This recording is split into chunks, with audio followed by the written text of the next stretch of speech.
Pues creo que realmente terminar este evento con el tema de la controversia de demencia vascular y deterioro cognitivo vascular, pues terminamos un evento importante abriendo un interrogante sobre lo que es y será esta patología a futuro, cómo se va a analizar desde la ciencia, desde la clínica, desde la investigación y los grupos que trabajan. Y yo pues agradezco la invitación. He tenido alguna experiencia en demencia vascular, en trabajar en la Javeriana con el estudio de las enfermedades vasculares y la relación con el deterioro cognitivo, y a lo largo pues de la sesión espero dar algunos comentarios, de manera que le voy a pasar el micrófono al profesor Jordi para que nos cuente. ¿Usted cree que hoy en día tenemos claro el concepto de demencia vascular, de deterioro cognitivo vascular, como son las experiencias? Yo primero contestaré esta pregunta, pero ligado con el comentario que ha hecho el doctor en la introducción de los informes de los radiólogos. Yo he visto en el hospital un cambio radical en positivo. Actualmente ya no vienen los informes. En los informes han hecho una reunión de consenso todos los radiólogos, y cuando me llega el informe me dice el grado de atrofia. Aplican el grado de atrofia temporal mundial. Me dicen la escala de isquemia de Fonseca, el grado, y me dicen si hay atrofia parental con la escala de cuadro. Increíble. Un cambio muy positivo que te gradúa. Con lo cual, ya hemos hablado con el doctor responsable del servicio que lo vamos a estudiar sistemáticamente y en conjunto. Invitado con excelente presentado Gustavo Román, es realmente clasificar los grados de isquemia para toda la problemática que ha dicho.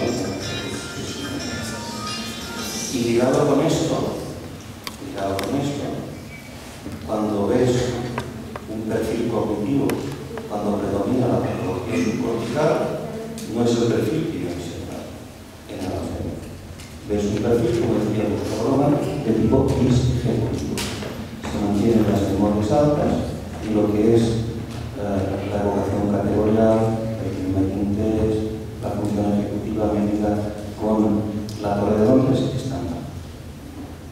Pero, como todo no va a cuadrar siempre, a veces hay más grado de imagen alterada y poca patología, y a veces hay poca patología y más neuropsicología.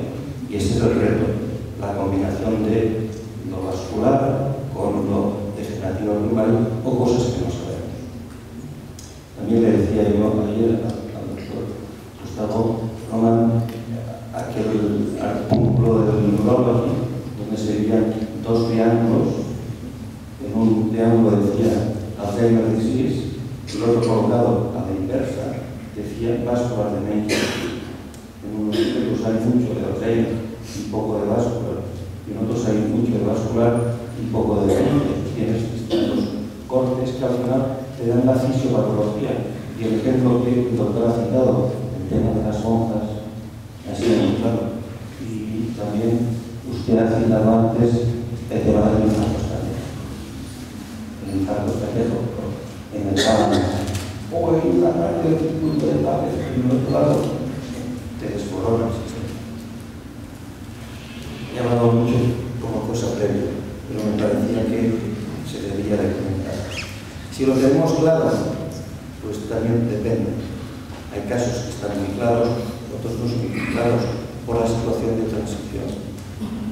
Y por esto, con las líneas futuras del PET scan y de la función lumbar, pues esto lo veremos más claro. En el hospital actualmente están realizando la función lumbar. ¿Qué respuesta supongo que tenemos? Okay. Vamos a ir avanzando mirando algunos conceptos y la siguiente pregunta es para Rodrigo. El concepto de demencia vascular ha evolucionado desde los años 70 cuando el doctor Hashinsky propuso sus conceptos de demencia multiinfarto. Y hoy en día pues realmente se tiene un concepto más amplio, ya no hablamos solamente de demencia multiinfarto, sino de los desórdenes cognitivos vasculares cerebrales que incluyen sujetos no dementes, pero que pueden tener un deterioro cognitivo vascular. Este es el doctor Hashinsky, él es un venezolano que vive en Canadá y ha trabajado mucho tiempo en el estudio de la demencia vascular y desarrolló esta escala. Es la escala de isquemia de Hashinsky. Es una escala que suma 18 puntos y es un cuestionario que se le hace o al paciente o al familiar cuando sospechamos que tiene un deterioro cognitivo o una demencia que podría ser vascular. La persona va sumando los puntos cuando se hace la pregunta si empezó súbito, si hay un deterioro escalonado, si fluctúa el comportamiento cognitivo del sujeto en el día, si está más confuso en las noches, si la personalidad está conservada, si se deprime, si tiene muchas quejas somáticas, si hay labilidad emocional, historia de hipertensión, historia de ACV, si ha tenido o tiene una evidencia de una arteriosclerosis o si ha tenido signos o síntomas focales. Si el sujeto puntúa menos de 3, de 0 a 3, se considera que los posibles cambios, si es que hay cambios cognitivos, estarían dentro de una patología degenerativa. Si el sujeto puntúa por encima de 7, de 7 a 18, se considera que es vascular eminentemente ese deterioro, y entre 4 y 6 se considera que hay un componente mixto, degenerativo vascular. Esta escala se ha utilizado con mucha frecuencia en los estudios clínicos de investigación para definir si tiene o no tiene el sujeto un deterioro cognitivo vascular. Doctor Pardo, usted tiene experiencia con esta escala. ¿Cuál es su sensación? ¿La escala es una escala útil? ¿Tiene puntos que deberían quitarse? ¿Hay estudios que se han hecho proponiendo eliminar 2 o 3 puntos de este cuestionario? ¿O cree que la escala no tiene utilidad? ¿Cuál es su experiencia? Quiero recordar, tal vez Gustavo me vaya a hacer memoria de esto, que en Bogotá hace unos 12 años. Hablando en una pequeña reunión o en un café con Vladimir Hashinsky, él se quejaba con Gustavo de que había que modificar su escala. Después de tanto tiempo, él mismo no se sentía a gusto con lo que él había construido y se quejaba que las características operativas de su escala no eran ideales cuando se querían aplicar en ciertos contextos y que había que dar un paso más adelante. Sin embargo, me parece que el uso de la escala es útil. Y es muy útil particularmente en la tamización inicial del enfermo, cuando el enfermo llega con memoria y algunos otros problemas en el comportamiento. Voy a responder muy breve. Creo que sí lo usamos. Creo que nos sirve. Creo que nos orienta. Es eso, nos orienta. Igual que lo que dijo el profesor Jordi ayer en la tarde. Todas las escalas, esas herramientas de prevención, son herramientas auxiliares y no son diagnósticos. Hay que tener mucho cuidado. Y oyendo yo ayer al profesor Jordi Peña en la mañana, cuando él hacía alguna reflexión y pensando en el trabajo neuropsicológico, ahorita que tú hacías la pregunta, digo, bueno, para generar una hipótesis de demencia vascular, si no se toma el tiempo de examinar si además de aplicar las pruebas, todas estas pruebas no ve cómo camina el enfermo y no ve cómo es su rostro y genera, como él decía, en la parte en el aplicativo, la inspección general y el psicólogo también debe hacer. En consecuencia, la escala de Hashinsky tiene un mérito, es que combina una gran cantidad de dominios que hacen parte probablemente de una sola expresión. Entonces combina la historia, los antecedentes, el tipo de deterioro y fundamentalmente la curva de producción de los defectos, que en mi opinión es lo que más nos orienta. Pero esto requiere, la escala sola, tú lo has hecho también, requiere generar unas habilidades clínicas para su correcta aplicación, para su correcta interpretación, pero creo que sigue siendo una herramienta. ¿Algún comentario? Sí. Y hace muchos años que no la usamos. Usamos lo que dijo el doctor Achinsky, la de Rosen, que es la escala de Achinsky modificada, que es la que hemos colocado en la estación de trabajo. Y es la que usa también la industria farmacéutica en la selección de sujetos. Y estoy totalmente de acuerdo con lo que has dicho. Es un instrumento más dentro de una valoración global de un clínico que tiene experiencia y que no se pierde por los puntitos concretos de una cosa, sino que lo que has dicho es fundamental. Tú ves además un petit pas al andar y ves que aparece una risa y un llanto espasmódico, pues ya ves que es síndrome piramidal de los dos lados, con afectación de las vías, suprapontinas, etcétera, etcétera. Claro, totalmente de acuerdo. Román. Bueno, respondiendo a la pregunta inicial del valor de las imágenes y la tendencia a estos informes de resultados que son esencialmente una copia de lo que se le ha dicho a todos los pacientes de más de 75 años de edad, yo creo que es importante la cuantificación. Alguien daba el ejemplo del sistema de tratar la anemia simplemente mirándole al paciente la conjuntiva, dice la uña, sí, usted debe tener un poquito de anemia. Hay que cuantificar el informe neuroradiológico. Tenemos que acostumbrarnos a eso mismo. Ustedes saben que una de las primeras cosas que yo hago al revisar las imágenes diagnósticas es medir el tamaño ventricular, el índice de Evans. Un método que cualquiera puede hacerlo, pero si no tienes una idea de cuál es el volumen del tamaño ventricular, por ejemplo, no pasas de decir, pero los ventrículos están un poquito dilatados o están mucho más grandes de lo que daría para la edad, pero generalmente te ponen y es hidrocefalia ex vacuo como consecuencia de la atrofia cortical. El radiólogo no puede decir eso, no hay forma de.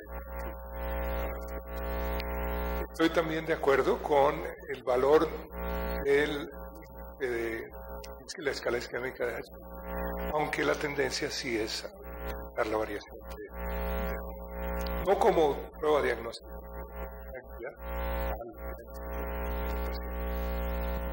Me quita un punto que tenemos que aprender, tenemos que aprovechar que están aquí nuestros invitados para... Quiero hacer un comentario sobre las imágenes. Seguramente como esta controversia esta conversación lo va a tratar de aclarar cada cosa en su punto. Cada herramienta tiene un espacio, cada herramienta tiene una indicación. Pero hay una preocupación que me surge. El profesor Jordi ha dicho, hemos logrado que nuestros especialistas de imágenes generen una actitud distinta para mirar esto críticamente, no que sea un fenómeno habitual de copiar exactamente lo mismo que no nos informan. Creo que este cambio debe venir desde la iniciativa de los pidiéndole a los radiólogos, a los colegas que sean un poco más precisos en su informe, que no repitan, como dice el profesor Román, todo esto así. Es decir, la iniciativa debe surgir de nosotros para exigir esto a ellos. Pero en esa pregunta hay otra preocupación, y esa es la perspectiva de pero no es de frecuente ocurrencia en un escenario clínico. Son los enfermos los que llegan a pedir una imagen para que le hagan el diagnóstico. ¿Cuál es el imaginario que hay sobre las imágenes, no únicamente en los neurólogos? ¿Cuál es el imaginario de las imágenes en la población? Sobre el poder que es algo que también creo yo.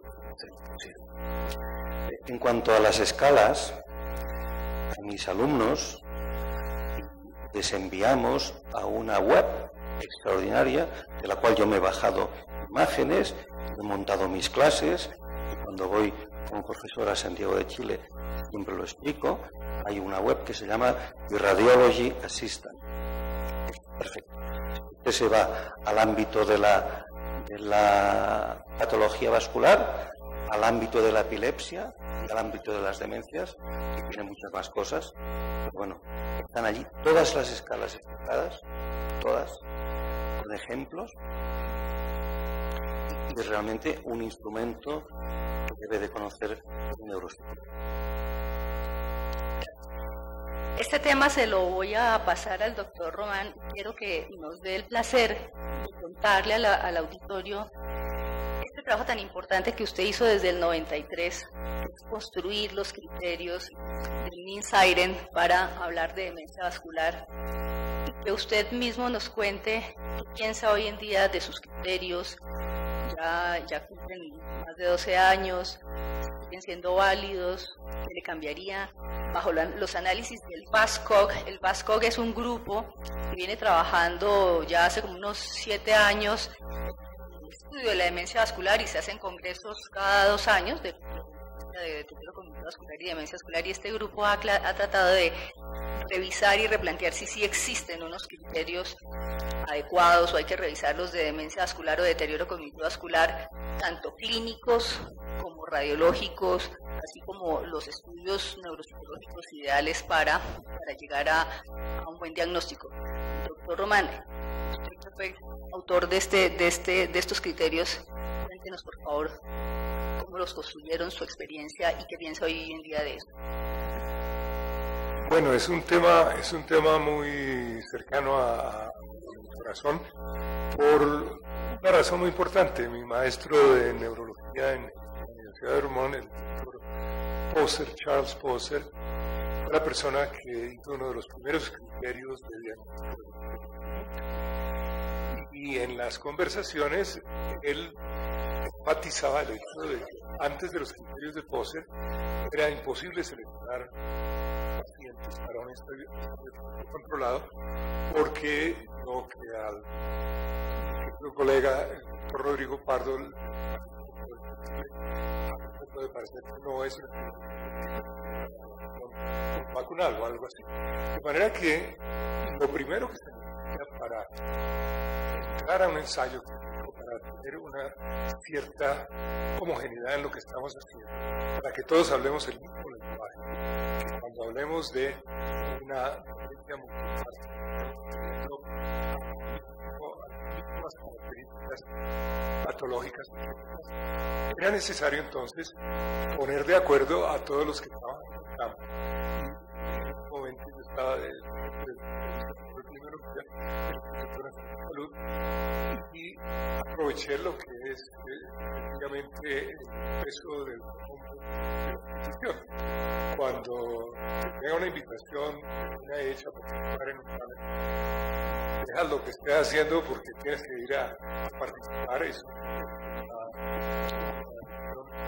muy honorífica y es una cuestión en la cual fue posible poner juntos a las principales especialistas, con la ventaja de que teníamos que fueran criterios que no fueran hechos especialmente en América, sino con participación de España, de Italia, de Japón, de América del Sur, para tener una visión más global del problema. Y efectivamente, afortunadamente, dio de esta forma una unanimidad de criterios.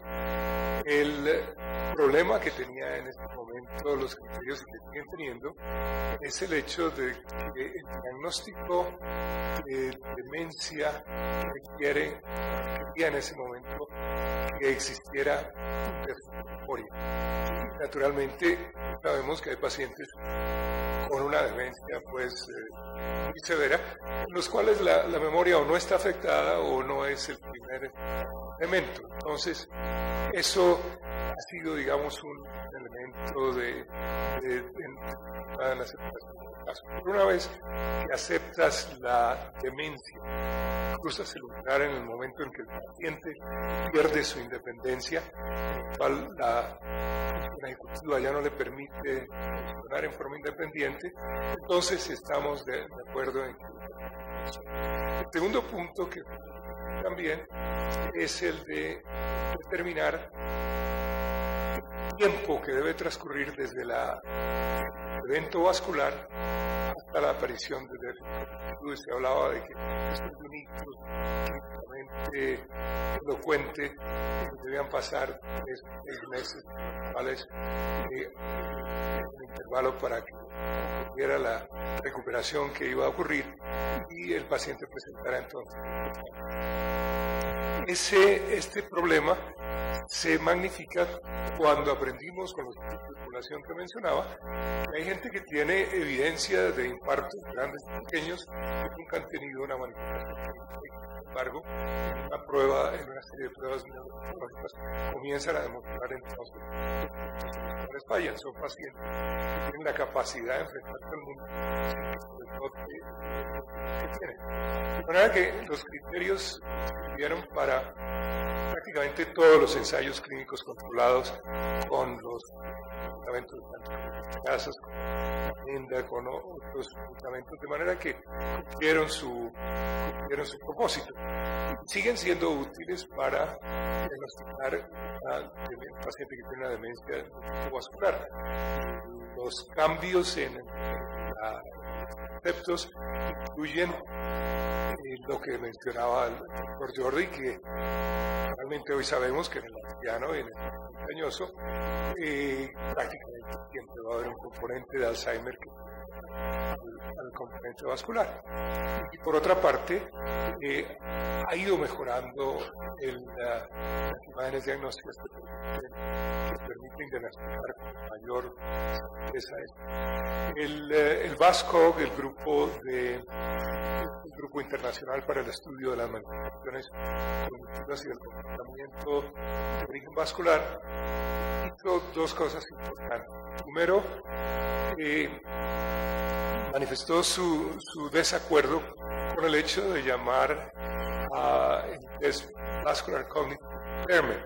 La palabra impairment es tal vez equivalente de handicap o de cambio de una función que existía y hay un deterioro progresivo, pero el término lo usa la Organización Mundial de la Salud para indicar que ha habido realmente una pérdida de función. Entonces, se quería establecer más bien una categoría y eso requiere el nombre de desorden. Hay un desorden vascular cognitivo del comportamiento, que es el nombre que acepta los criterios propuestos por el grupo VASCOG. De manera que a medida que han ido progresando las cosas, ha sido un buen plan el de haber actualizado los criterios de imagen, los criterios de tipo cognitivo, tratar de cuantificar un poco la severidad del déficit. De manera que en estos tipos de estudio y creo que es una muy buena, muy salomónica solución, aunque no hay ninguna dificultad en seguir usando esta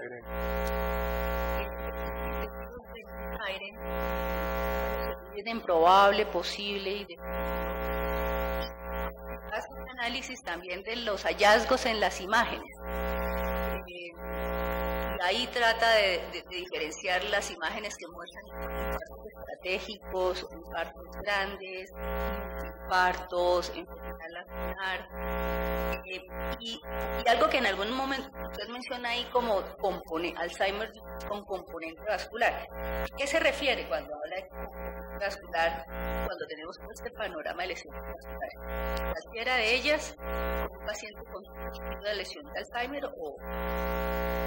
Era muy obvio en ese momento es muy obvio lo que hoy sabemos, especialmente los estudios de neuropatología, que la enfermedad de Alzheimer, de comienzo tardío, prácticamente nunca viene sin acompañamiento vascular, que se refleja y que se diagnostica en las pruebas en las imágenes imágenes diagnósticas de tipo cerebral. Pero por otra parte también nos demuestra que hay pacientes que tienen una patología vascular muy severa en los cuales la pérdida cognitiva va más allá de lo que significaría en base a las lesiones isquémicas. Muchas veces ya están siendo controladas de pacientes en los cuales se controla la hipertensión, la epidemia, se les trata la apnea de sueño si es lo que tienen, la hiperhomocistinemia. Es decir, son pacientes los cuales el componente vascular ha sido muy bien controlado, pero que continúan progresando y lo único que toca es evocar esta patología neurodegenerativa. El grupo equipo de Bascog no quiso usar el término de demencia mixta por las razones usuales de que es que no se sabe cuáles son los elementos que están en la mezcla. Puede haber patología de Lewy, puede haber patología de Alzheimer, otros cambios temporales, de manera que el componente vascular sigue siendo la música de fondo, sigue siendo el elemento común en todos ellos, sin que sea en muchos casos el elemento determinante, de manera que llamarlo vascular cuando lo más prominente es una demencia de tipo Alzheimer, pero hay que mencionar el componente. En la parte clínica, además,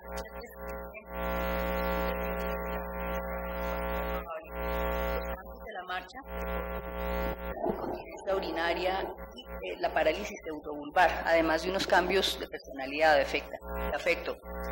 Algunos de los pacientes con demencia Alzheimer pueden tener, y de los otros tipos de demencia, apraxia en la marcha. Usted sigue pensando que el componente de la marcha es un criterio importante dentro de los destinos clínicos de los criterios de Nils-Eyren.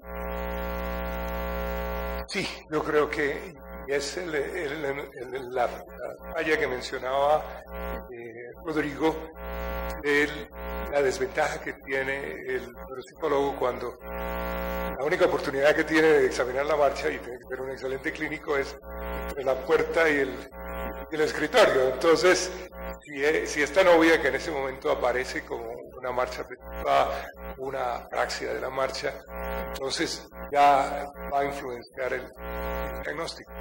Ahora, en los hombres de esta edad, las alteraciones urinarias son extremadamente frecuentes, problemas de próstata, han tenido múltiples tratamientos, de manera que es muy difícil darles todo su valor clínico. Sin embargo, el diagnóstico diferencial más difícil que yo he encontrado desde el punto de vista vascular es el de aquellos pacientes que presentan extensas lesiones de la sustancia blanca, que las ve uno y dice es una enfermedad de Binswanger. Sin embargo, al medirle el diámetro ventricular se ve que son unos ventrículos muy dilatados.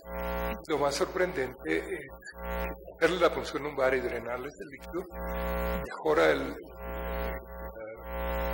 marcha, mejora la incontinencia urinaria. Generalmente las pruebas cognitivas no se modifican, pero hay en algunos casos un aumento del ritmo cerebral que le hace uno pensar de que hay esperanza de que esto pueda mejorar, bien sean con la derivación o con el tratamiento con acetazolamida, con diamo.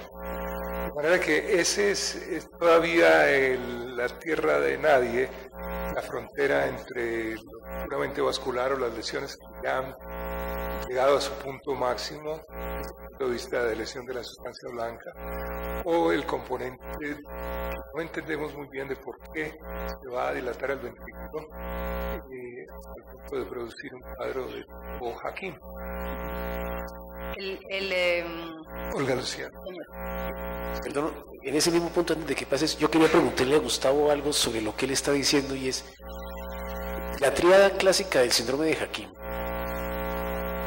La recupera lo que clásicamente también Binswanger describió.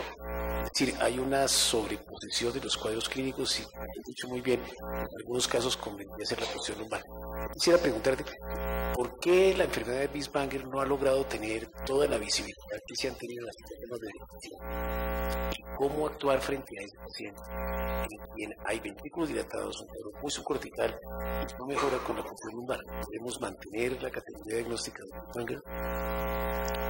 Creo que sí, parte de la dificultad en aceptar esto ha sido, de cierta forma, el rechazo de nuestro común amigo, el doctor Hachinsky, que dijo que eso no se llamaba ni Binswanger ni Alzheimer, que serían Binswanger, y no quiso aceptarla, pero yo creo que sigue siendo una categoría interesante.